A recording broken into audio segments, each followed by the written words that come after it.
Ting, jeg elsker, imens jeg lærer mit hår.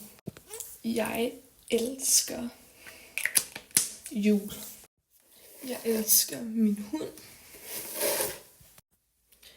Jeg elsker Calyptus, den der limonadedrik.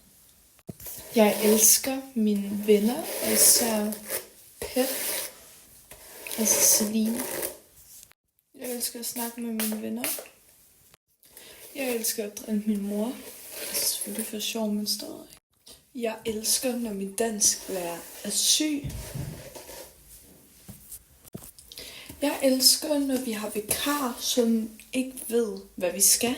Så vi får bare lov til at spille frit eller tegne.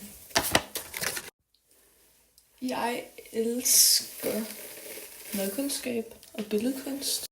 Jeg elsker at møde nye folk.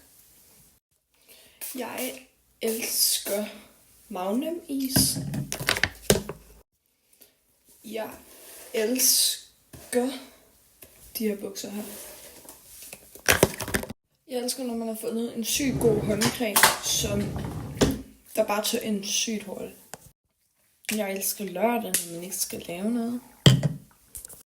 Jeg elsker at svømme i pool, men jeg er ikke så glad for havet. Jeg elsker at have mit hår løst. Jeg elsker at blive passet af mine storebrødre, fordi at så er de sådan, nu kan vi godt spise hver for sig, fordi ingen er så rigtig lektier for. Så siger jeg, at jeg har staver, så griner de og siger, ja, ingen er så lektier for. Banger storebrødre.